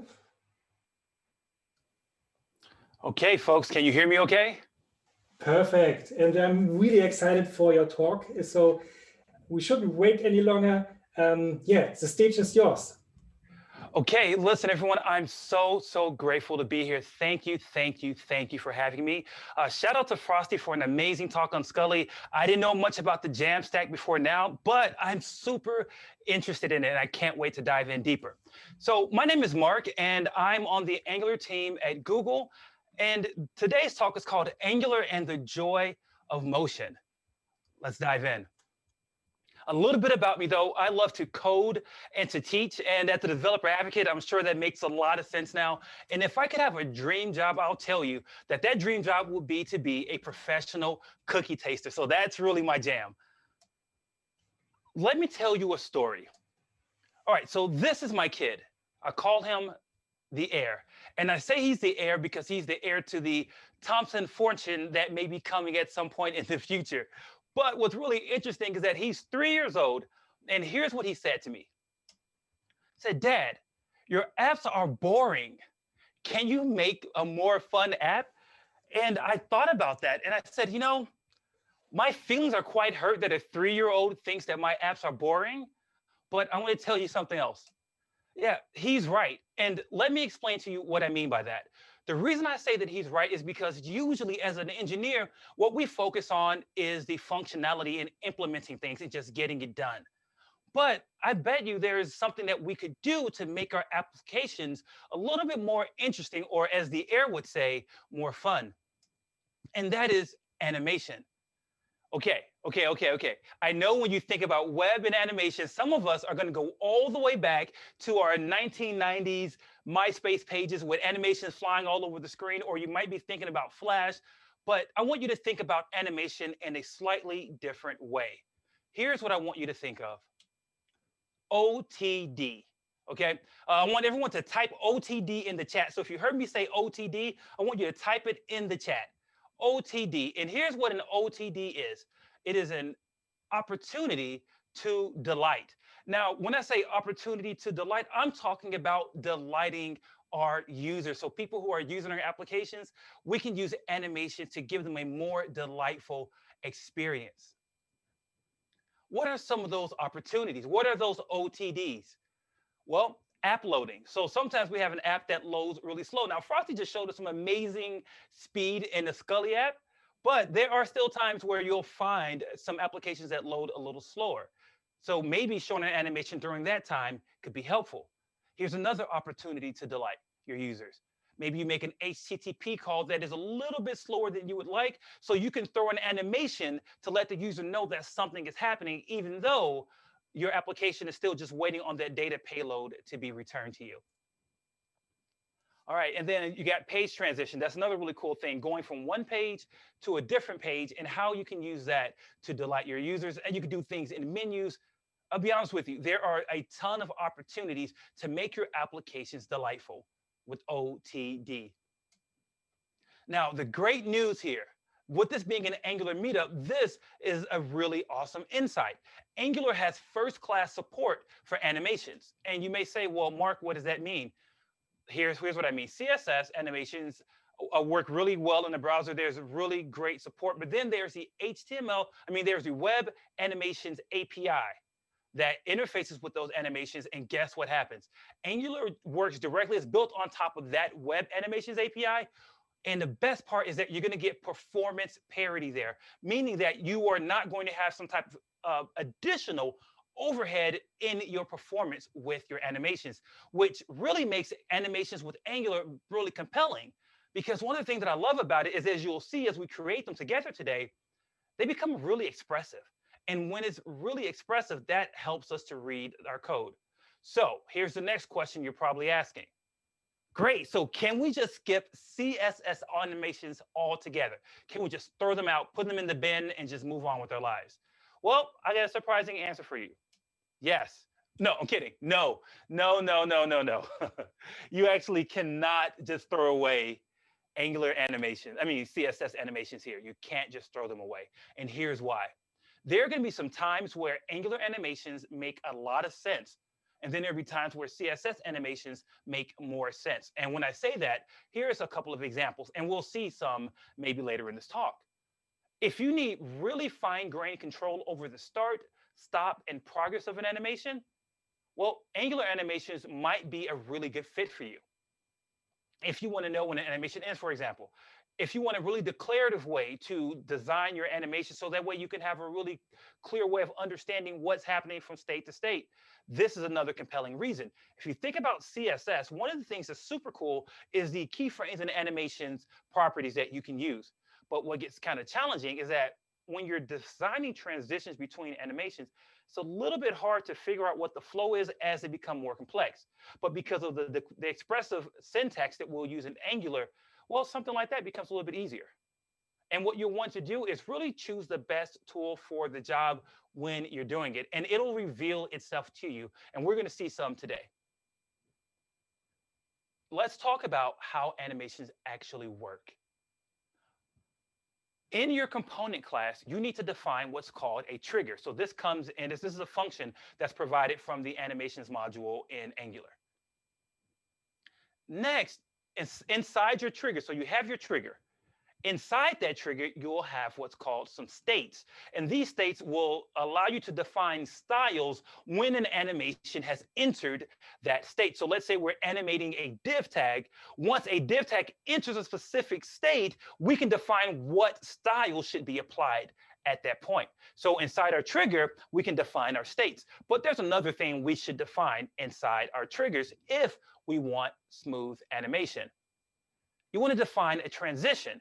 A transition will tell you when you go from state A to state B, how long should it take? What should that animation curve look like? Should it just be real smooth like that? Should it be an ease-in or some type of custom cubic Bezier curve?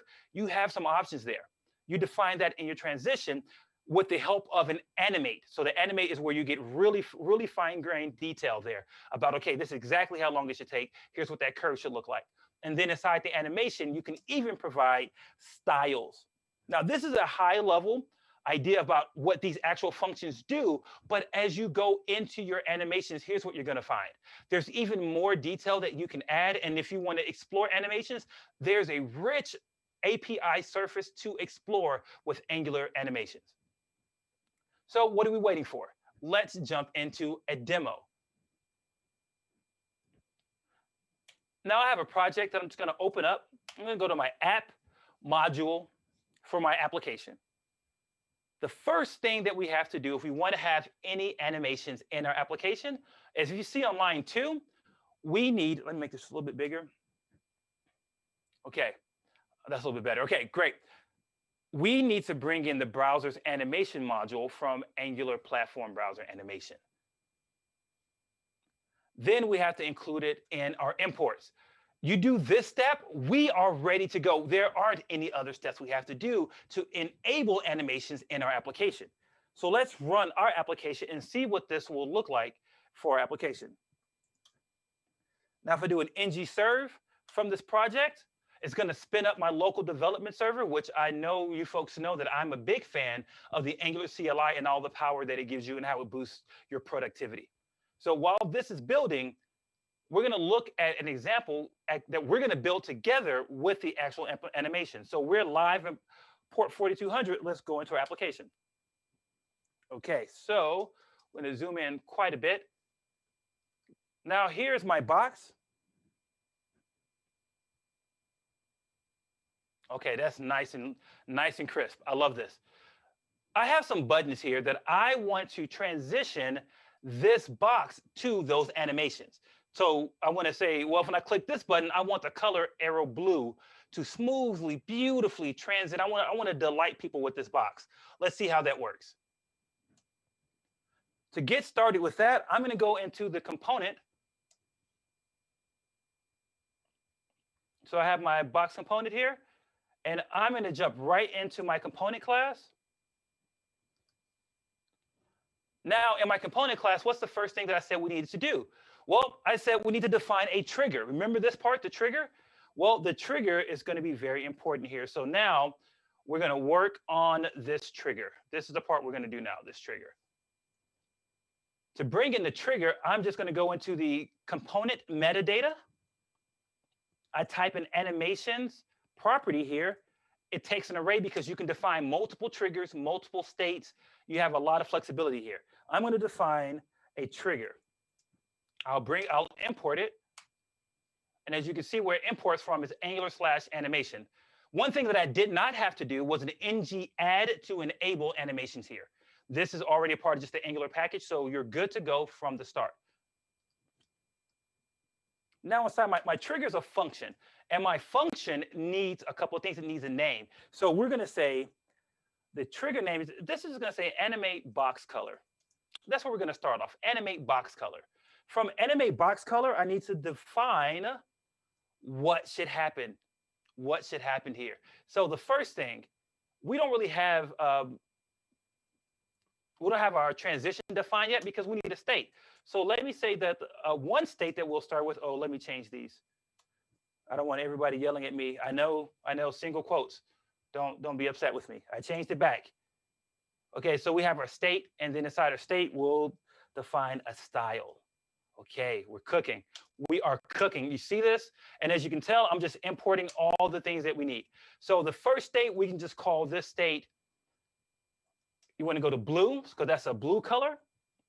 And then inside our style, inside the style, so I have my state, and this is actually in line with our illustration, right? So we have our states parallel to our transition. We have our blue state, and then right here, let's keep it cooking. We're going to say, well, what do we want to happen? Well, when you hit the state, I want you to have the background color, and I want it to be this arrow blue color, okay? That's where I want you to go. I want you to go to arrow blue. Now, here's what's really interesting. The properties that I'm using here, these are the same CSS properties that you would use in your CSS file. Instead of typing background hyphen color, that's not valid syntax, you just replace all those hyphens with camel case. But this is going to be programming against that API, okay? Now we're cooking. So when I get down here, I have my trigger. Now I want to define the transition between my states. So I want to say, well, here's a transition. Let me bring this transition in here. And here's the transition that I want. Okay, transition's already there. I want to say, if you go from any state, I don't care what state you're currently in, any state at all. All right, so this is what this wildcard is going to do. You see this asterisk? That's going to be any state, okay? Then we go from any state and you want to go to blue. I want to define an animation. So I want to say I want to animate. I want to import this as well. So as you can see, there are quite a few functions we import. If you look at line 1, we got a few functions that we're importing there, all right? So far we have animate, state, style, transition, trigger, and this is the things that we saw on this page. So this was a real-to-life type of diagram for us. Excellent. Let me jump in here. I just want to say what the timing is, 700 milliseconds. So this is in milliseconds. If you pass in the number, it goes in milliseconds. Or I can pass in the string, which I'll show you in a second, where I can get even more granular with our animation. Okay, friends, now the trigger, state, animation, and transition are already set up. You are doing so great. I'm so proud of you. When you get those left hands up, all right, here's this. That's a high five for me to you because you're doing great. Excellent. Now we're going to jump into our actual component class. Let's look at this thing. So I need to say, what is the thing that is going to receive our animations? Who is going to receive our animations? That's going to be on line 12. That's our box. Okay, here's how we're going to bind this to an animation. We will say, we got to make sure we got the right name. I don't remember what the name I put, so let's make sure we put the right name. The name of this is animate box color. So to prevent some typos, I'm going to jump right back in here. Animate box color. So now I've bound, so I have this property to say, all right, this animation is going to run against this div. But, you know, I want it to be on the click. So I'm going to do some property binding. And notice just one step here. We have that @ symbol at the start. That @ symbol is how I'm going to say that this is a trigger name. You know our property binding? So if we have banana in the box for like two-way binding, what would you call an animation trigger in the box? I don't know, just like an apple? Did I just make something up? Is this an apple in a box? Let's go. Let's go. Let's go. In Germany, it's a football in a box. You said what? Football in a box. Football in a box. I love it. Yeah. Love it, love it, love it. Football in a box, apple in a box. We are blazing trails. This is the first time I'm premiering this talk today, so you all are witnessing some history. We got some new terminology for Angular. Way to go, folks. Now, what is the value that I want to bind to? So I'm going to say, call this a trigger state. Now, this doesn't exist, so I should get an error. Oh, maybe it does this. Maybe I put it in there already. Oh, I did. Look at that. Look at me preparing myself. Okay, so we have our trigger state. All right, so now we'll say the animation, this box animation, this trigger, the state, the value of the state that I should be going to will be whatever is the value in trigger state. So let me set that up. So I want to do a click handler here. And inside this click handler, what I want to do is set trigger state to be whatever value I want it to be. And so this one, I'm going to say I want it to be blue, okay? Because why did I say blue, folks? Because remember, in my component class, I defined my state as the word blue. Okay, so that's why I want to link those together. All right. There's a lot of steps here, so I want to make sure we all stay together and enjoy this, because the worst thing I have in the talk is when I'm talking about something and people just don't know what I'm talking about. So I want to keep this all together. So we're going to drop this in here, set trigger state, and we're going to just take a color. And inside our color, we just want to say that our trigger, this dot trigger state equals, oh, not a color, we call this a state. How about that? How about that? Okay, cool. This should be a state. Let's go. I hope you folks are excited as I am. I'm so excited. All right, wherever you are on the internet and at home, I need you to give me some thumbs up right now because I'm feeling so good. I'm super excited about how this is about to go. All right. I think that we have all the parts that we need. Let's double check with our diagram. We have our trigger, we have our state, we have a transition, we have our animate. I didn't add an additional style because we didn't need one, so I think we have all the parts to be successful. Let's go back to our box. And I think we have a part we're missing, we have an error. So let's figure out what our error is. Okay. Got a nice juicy error. I did a for each someplace, or I messed up with a zone.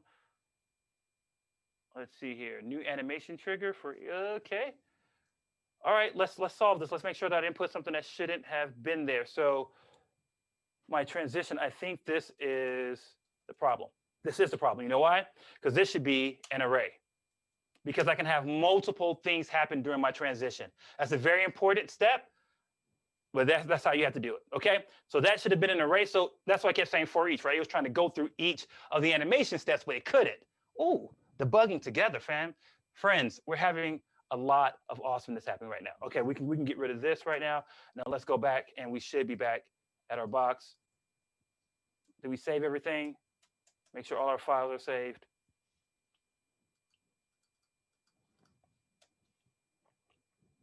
I thought I fixed that. Okay, we're not out of the woods yet. There's a little bit more to fix. Let's figure this out. So where else could I have missed a step? Okay, just restarting Angie serve.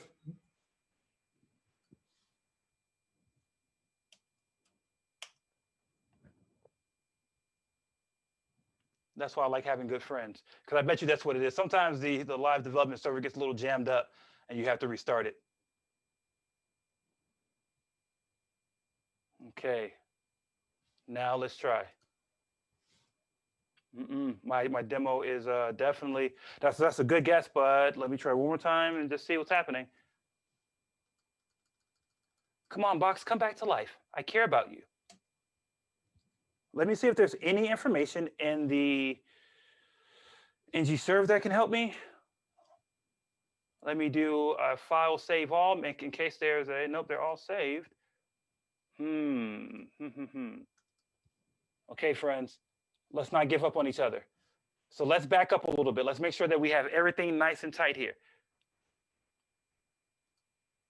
On line 3, I feel like this looks correct. With my set trigger state, my function, I'm passing in a value. That feels good. Give me a thumbs up if that feels good so far. Okay, I agree. We're on the same page.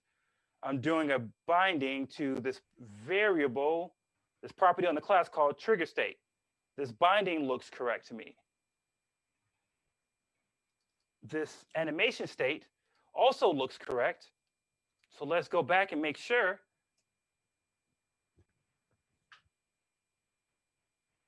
State, style, trigger, transition, animate. Okay, just for fun, here's what I'm going to do. I'm going to comment out any of these animation steps just in case that could be the problem. Let's see if we get our box back. We still don't get our box back.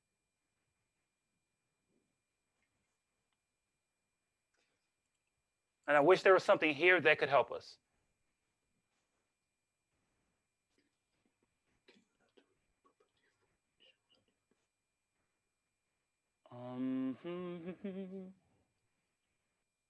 So this is a great example of how doing live coding, this stuff happens. So I'm okay. I hope that you're okay. Stick with us. So let's see. I don't have any other aired out code here that could be a problem.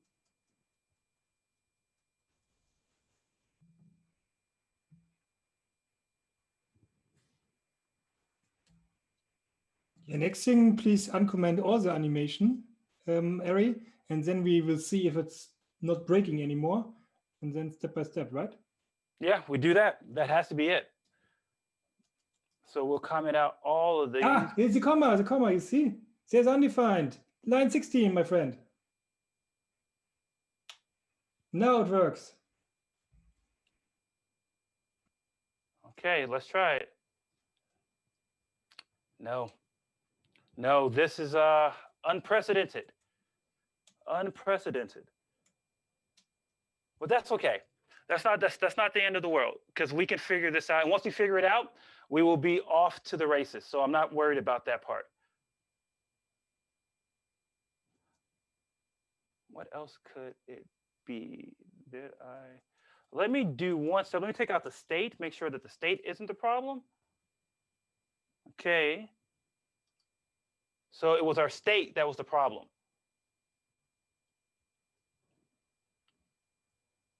Which is fine, but what's wrong with our state? Oh. Okay, so listen, folks, this is so fun. This is so fun. Here's what the problem was. Did I follow my own directions? Did I follow my, so I want you to ask yourself, did I follow my own directions? I said, where does the state go? The state goes inside the what? The trigger.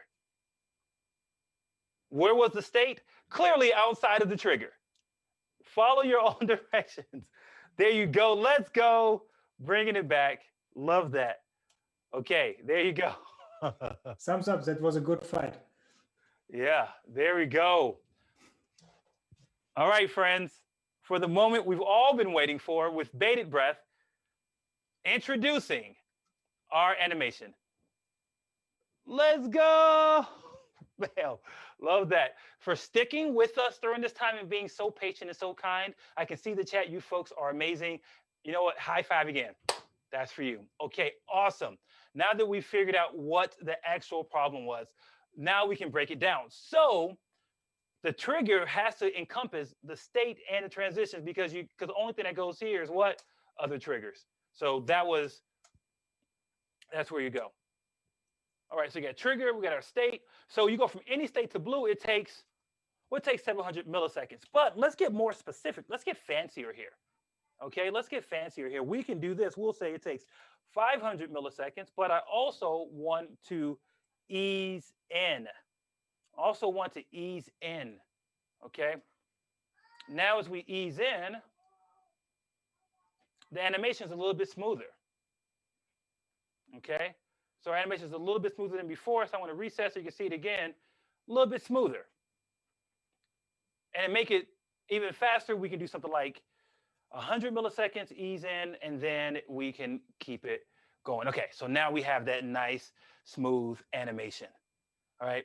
And because we spent so much time debugging this one, we're going to move on a bit because I have something else that I want to show you. Because I want to tell you something. You probably heard in the background the air in the background talking. That's because he's going to tell me this. Still boring, Dad. It's still boring.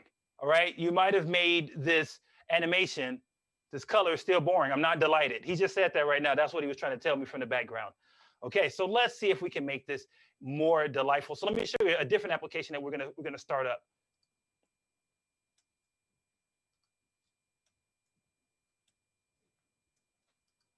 All right.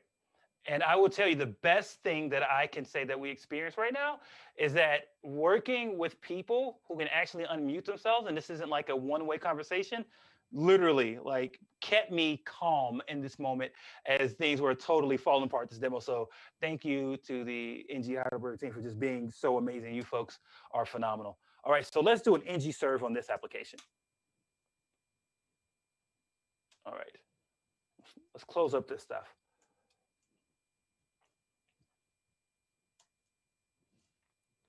All right, so we're going to refresh.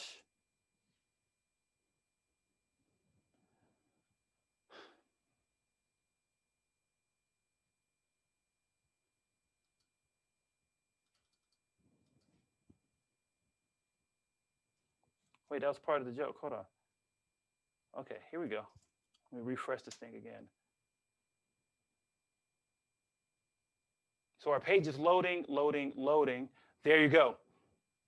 I bet you saw something right there. Let me do that again for you.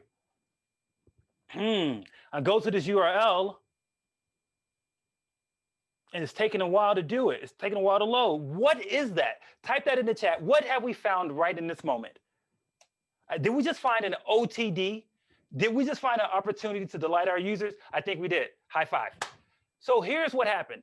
I put an artificial level of delay here just to give us the experience of loading a slow page. What should you do when you have a page that loads like this? Well, I think this is an opportunity to delight our users. So let's go to the code and actually build in some support for that. So first things first, we want to make sure that in our app module, do we have our animations installed? Yes, we do. Animations are set up. Okay, now we're going to go into our home component. And we're going to the HTML. So as you see, like we're here. Actually, let's go up one level. Okay, so we're here. We're waiting for it to load before we render our router outlet, which has our code in it, because we have all our application data. You know what I want to do? You know what I think we should do here? We should put a spinner. So let's put a spinner. Okay, so if it's loaded, we're going to show this. We go back. Done. We have our spinner. Now you might be asking yourself like, wait, Mark, it didn't spin. I know. So here's what I want you to think about. So what should we do here? Now we could bind an animation to this image class to make it spin. Or we should just use CSS here. Here's where CSS makes a lot of sense. And I'm going to explain to you why. So now we have a loaded animation that actually spins and it goes away after the page loads. This is an immediate change to the way the app feels and the experience of the app by just having that animation there. Because when we waited before, it didn't really look that great. So here's what I want you to think about. Should I have done something with Angular there? Well, that was more like a hammer to a thumbtack, right? Because we actually didn't need any fine-grained control over the animation. And plus, with the way Angular animations are set up with the expressive and declarative like format, to do an infinite animation like that actually takes a lot of workarounds and hacks, when instead, if I just do a CSS animation, that actually just solves this problem. Let me show you what I did instead. Yeah, this is the whole animation. Infinite spin. That's it. Right? Instead of writing the trigger, the state, and then keeping track of if, yeah, don't do that. So this is what I told you before. You can't really throw out CSS animations in whole. What you should do though, is find a way to blend both of them to make your applications really effective. Okay, so now we have some stuff here. If I click on one of these details, so this is a food bank app. This is going to help people find food and find help if they need help, right? So here's what we made. And so when I clicked on this, but if I close, I want to show you something. Let me zoom out just a little bit. This is just a little bit big there. Okay. So if I click, yeah, I mean, it works, but you know what I'm going to say this is? It's an opportunity. It's an OTD. We can OTD this thing. So let's find this component and actually delight our users by having it show up on the screen. So here's what we'll do. Now we go into our component HTML. Oh, not that one. We'll go into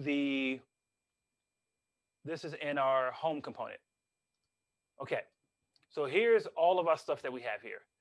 All right, the thing that we're going to be looking at is this component where you can see that this is our food details panel.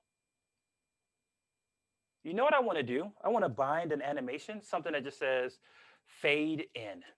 That's the animation that I want. I just want to use the animation with this. Have a nice crisp fade in. Now let's go through the steps to make sure that we do it right. Okay, remember, we need a trigger, state inside the trigger, and inside the trigger also have our transitions. So here's what we're going to do. Let's go back into our actual component class. Inside our component class, we're just going to bring in our animation.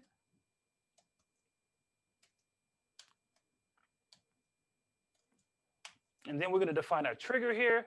Okay, bring the trigger in. And inside here, this one is called fade in. And inside this trigger, okay, cool. I got a transition that I'm going to call this one. So here's a nice thing that Angular has with the animations package. Remember, I can define in the transition from one state to another state. What I can do here is there's an alias for enter. So when something enters the DOM, we'll be able to apply some styles to it. So when I say enter, I'm going to have my things here, and I want to just say, yeah, well, the first style that you're going to have when you first start is an opacity of 0. That's the first style that you're going to have. So immediately inside of transition, if I apply a style, that gets applied immediately. So think of these as steps. So the first step, apply opacity of 0. Here's the second step. I just want you to animate yourself. I want you to take a nice, crisp 300 milliseconds. And then here's the style that I want. I want my style to just go to an opacity of 1. We'll save that. Look at that smooth, letting me know something's happening. Look how smooth that is. Animation, I'm telling you, I feel delighted. My heart is in a moment of delight. I click details. Nice. You see that? It was a very small change, but look at the impact that has. Feels really, really great. Now, there's so many more things that we can do with animations. We can control multiple properties. We can control colors. We can have things. So I want to do one more thing with you. One more thing, because we're running really long time, because I do want to answer your questions. I like that it's fading in right now, but let's make it just have a little bit motion, just a little bit of motion. Just make it like fall in line. Let's do that. Okay, friends. So instead of just doing just the opacity here, I'm going to do a translate. Sheesh, I cannot type. Y. And we're going to translate by, let's say, negative like 1,000, not even 1,000, negative 50 px. Okay, let's try that. Translate y negative 50 px, just a little bit higher. And then when we come down here, we're gonna translate it by 50.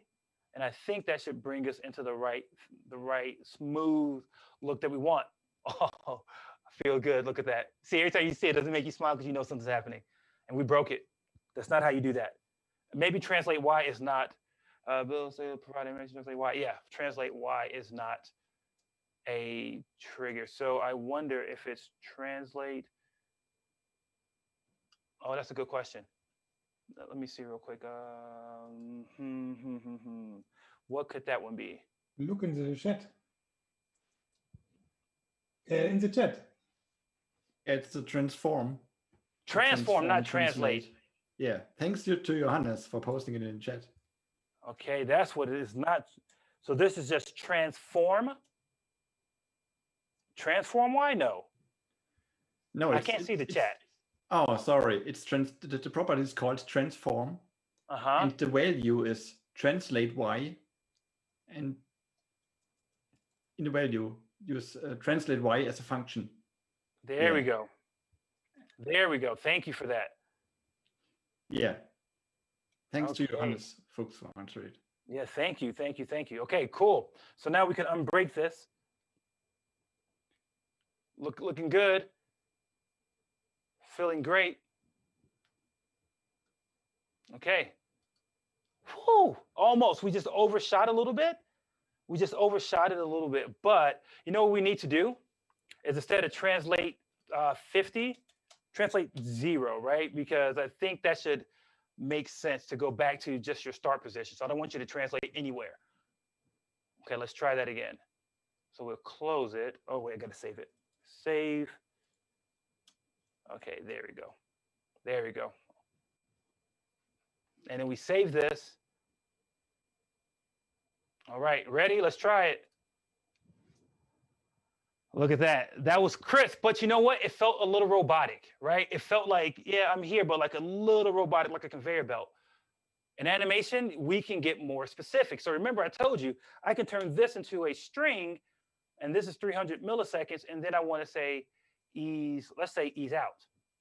Now, I can feel the magic coming. I can feel it. I can feel it every time. Okay, now, look at that. That was very nice and clean. All right, friends.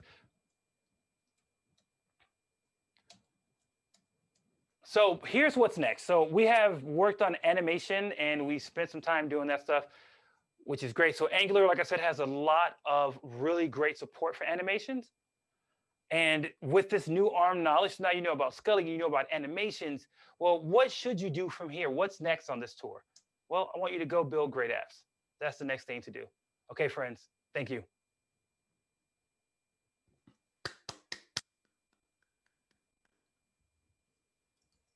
Man, thank you very much. It was an exciting show, and so I have laughed so much. I was laughing so often. I think I should have counted you.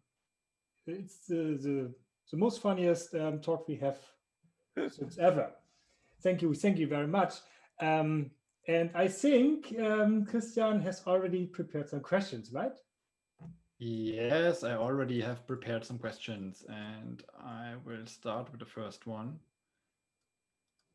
So, can we see the questions already? Yeah, now we can see it. So the question is, do you have a really smashing animations example? Do you have some kind of GitHub repo or something like that to have some kind of animations that you can copy paste or use in your project? So yeah, great question. I didn't find a repository, but there is a really great example of Angular animations. I'll share that with the Slack channel so you can actually have a chance to see some really great examples of what you can do. And we will forward it on Twitter and everywhere. Yeah, great question. Okay, then let's go to the next one.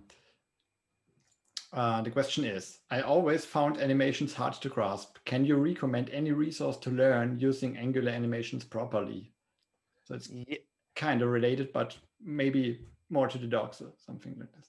Yeah. Well, so that's what I actually did. So for me to learn this, I actually learned it by reading the documentation and trying each of the steps. And one of the things that's a little bit harder to think about when it comes to animation is that if you are a creative, this is a really fun thing because you can imagine the different ways to like include animations. But if you don't really have the creative touch, I found it for myself to be harder to come up with original ideas on how to animate. So what I ended up finding myself doing is looking at other animations that are already pre-created, maybe in regular CSS or other examples, and then recreating them with Angular animations to kind of help me with that process. Okay, thanks. Yeah, that's a great tip. Yeah, to start. And there's another one. It's actually a question from me. Are there any plans to make animation functions more type safe? we saw in the live demo that it's sometimes it's really hard because you nest the functions and the arrays and all the stuff. And when you use the style function, you have to really remember how the CSS properties are called. Are there any plans to make it more type safe, to type it a little bit more so that we can have compile errors instead of runtime errors here? Same thing, like it should be like the experience for HTML, right? That's a great question. No, that's great. I'm going to take a note about that. I'm going to talk to the team about that. That's a really great idea. So when you're doing something like a style and you forget to add in the right type of, like the curly brace, like that object literal, we have type safety around that. But when one thing needs to be an array versus if it takes a function itself, that was a little bit harder. So like you saw, I wasn't getting the optimal experience from TypeScript to let me know at compile time what I was doing wrong. Right. So that's a really good idea, especially at the top level. I want to have some type of type safety at the top level so we don't have the style versus trigger problem again. I don't know how to solve that, but I'm going to talk to the team about that. That's great. Yeah, and inside the styles object, it's also the same. I did a lot of times the same error and mistyping opacity. I switched 2 letters, and then you're really stuck with runtime errors, and it's really crazy. So, and then we have another great question from Johannes. The question is, are there any means to measure or debug the performance of our Angular animations? From your experience, do the browser built-in performance monitoring tools suffice? Or it's called? Sure. So I can answer this in one way. I have not done the monitoring yet, but because of the way we implemented the animations, you should be able to, because it's built on top of the Web Animations API. So, Johannes, like we're not creating like some extra animation like behavior. We're really just giving you like a programmatic and expressive way to just control it better via Angular, right? So you should be able to use those tools to manage the monitoring. But that's a great question. I'm going to include some more information about that for the next version of this. Great question. So, and that's basically it. There are no more questions as far as I can see on the Zoom chat, on the YouTube chat. If there is something that is really bothering you, then you can just post it now. It's the last chance to post the question. I have all the chats. Maybe you have just another question for somebody who's a part of the Angular team. I have so many questions. I have a question, but it's related to the Angular CLI. Basically, I have a question concerning the solution style tsconfig changes. In Angular CLI 10.0, they introduced solution style tsconfig style, and with Angular CLI 10.0, they had to revert it. And my question is now, what is the future plan for the tsconfig stuff? Are there plans to reintroduce the solution style tsconfig things? I know from the NX team that they use it actively, solution style tsconfigs, and they say it's working good. But the Angular CLI itself reverted it back. So what can we expect in the future here? Yeah, that one I actually don't know. I'll go back to the team for that one because I haven't worked on that part of the framework, so I really don't know at this point. But I can find out and then follow up with me so I can get that question answered because I would love to get the answer for that so we can have some more clarity there. Cool, great to know. Yeah, I remember a big discussion in the GDE chat, and I am not violating my NDA to say that in the end everybody was confused. Okay, that's good. That's good to know that everybody's confused. So let me, like I said, I've taken notes about our conversation today. So I'm going to get some of these questions, get some clarity. And like I said, hit me on the Slack channel so I can help answer some of those. So no more questions arise in the chat. So thanks again for answering the questions. And thanks again for your really great talk. Yeah, Thank you so much for having me, and I look forward to the next time, folks. Thank you. So I will share my screen. So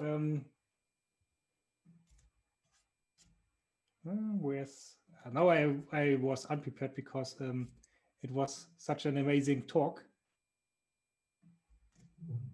Man, I hope you don't see my screen.